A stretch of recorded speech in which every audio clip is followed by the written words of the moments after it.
So hopefully the Cathy Engelbert situation just kind of ends because, look, it's very clear. It is very, very clear that she said the quiet part out loud. She probably should have been a lot more careful what she said. And the backlash, some criticism is definitely warranted in her direction. I think the sheer amount of backlash and the amount of people calling for to step down from her job probably isn't deserved from this, and it would end up being a pretty rough look on the WNBA. But look, hopefully this will end it. And I actually do like the response of the WNBPA. Like, a lot of people are going to be out there complaining about this, but I actually do think that it's a good response, very much because they do basically say what she should have said, or not even what she should have said, just a suggestion for what she could have said as well. But also the fact that they made sure that this doesn't become a conversation where we're going to blame Angel Reese or Caitlin Clark. We're not going to blame those players because that's how it would have gone on social media. Somehow, even though this had absolutely nothing to do with her, Caitlin Clark was being blamed. But yeah, if you guys are new to the channel, subscribe. We're trying to 34.3k by the end of the day, and we are exactly two off. So let's talk about this one now. Let's talk about this. So the response. Here is the answer the commissioner should have provided, to be very clear. Question about one, misogyny wasn't mentioned.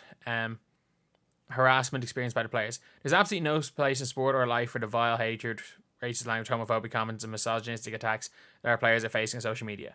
It's like, yeah, like, obviously, she should have addressed that without question. It would have been better had she done that. We wouldn't be talking about this had she done that. Actually, we would be, because I actually think this is a situation where there is nothing she could have said to that question. I think she was blindsided by the question. I think she was. Like, she's on a financial network. I think she got blindsided a bit by that question. I think she had something that she wanted to say about the league being growing. And look, at the end of the day, I don't think there's... You have to answer the question, but, like, I think from her perspective, she obviously went into that interview and she just wanted to talk about the positives of the WNBA. She doesn't want the league that she is trying to grow to be associated with the head case online trolls. She doesn't want the the league associated with people that belong in the loony bin. And that's completely fine. And the reality of it is that that's the way she went about it. She just wanted to talk about the positivity of the league. She basically talked about the WNBA like it was a sports league and not the outside stuff. But at the end of the day, look, if someone asks about that, you have to answer. You probably ideally don't want someone to ask about that, but you have to answer.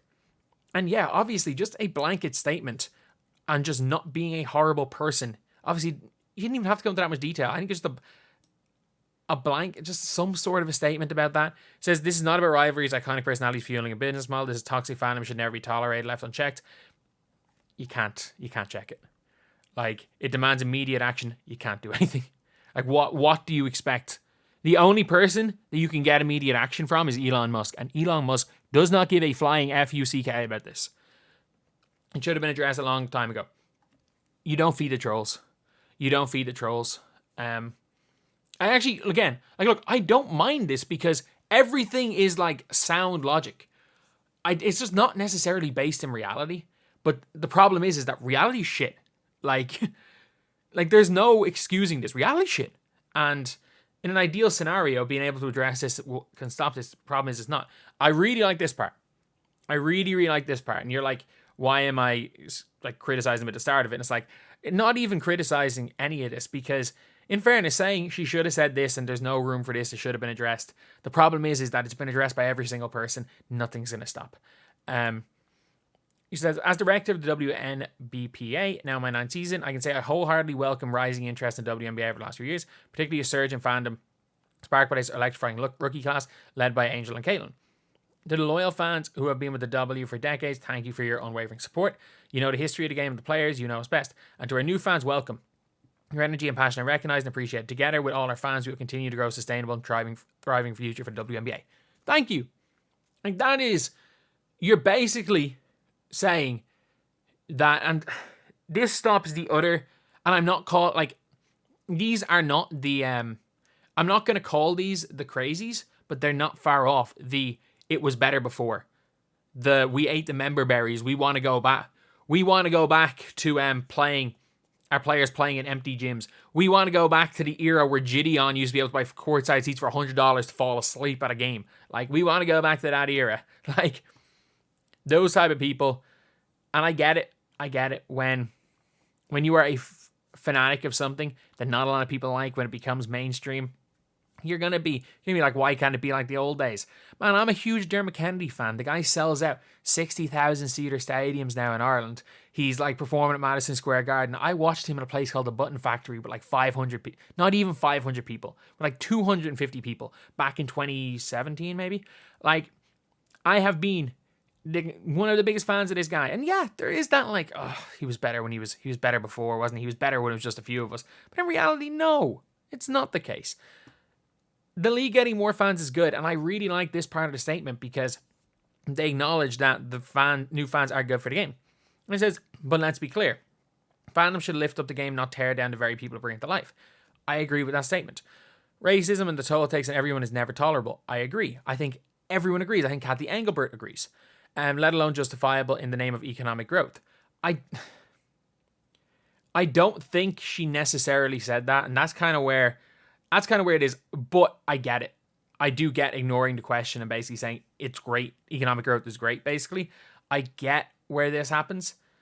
And I think she just didn't want to talk about it because it's an awkward topic. And look, there are times for uncomfortable conversations. I don't think on CNBC, when you have the commissioner in to try promote the league, is the time for that conversation. But at the same time, look, I understand how people are looking at it like this, and if that is the way you viewed the whole thing, then you have every right to be these players have every right to be as pissed off as they are. But this is about more than just basketball. It's about respect, accountability, and setting the standard for what we will and will not accept in sport and society.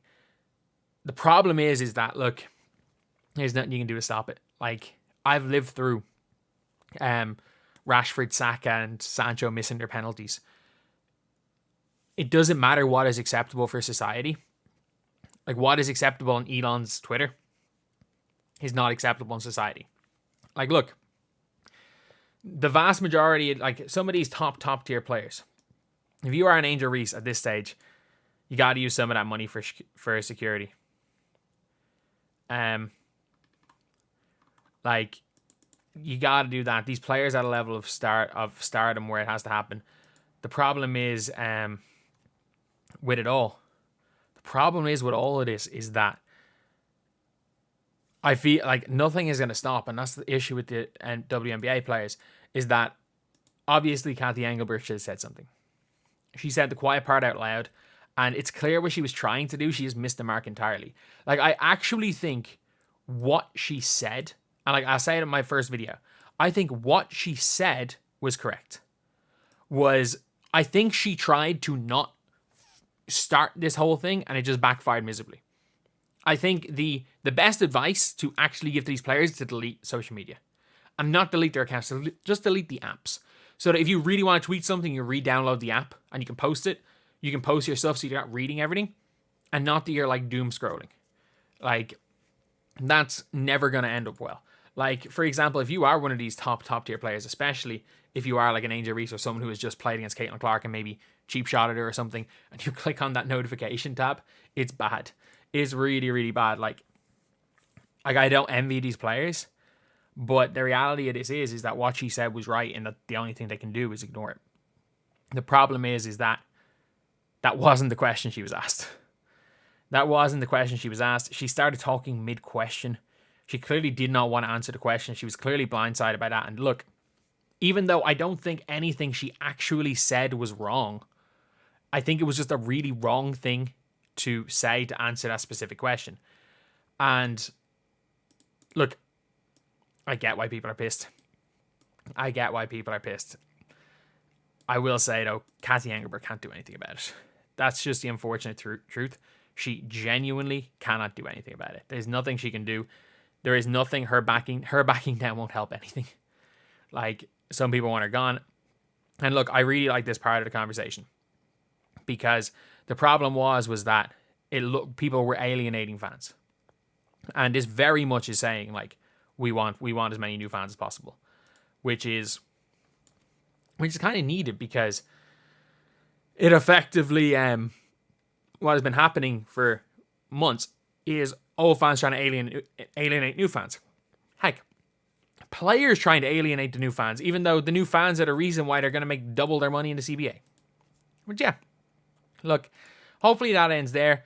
A pretty good response from the executive director, and look, hopefully it kind of ends there. And if you're Cathy Engelbert, stop doing interviews. Like, she needs to stop saying dumb things. Like, she really needs to stop saying dumb things. Like, she has said, she is the person who, like, she basically implied she didn't think Caitlin Clark was that good. She said the cheap shots was good for the game. She needs to just stop doing interviews. Please, like, you are worth, like, just stop doing interviews. I actually think she's done a good job. If you actually look at the totality of the WNBA, outside of one awful call and not realizing how good Caitlin Clark was, she's done an overall good job over the years. But she needs to stop doing interviews because every single time she says something dumb.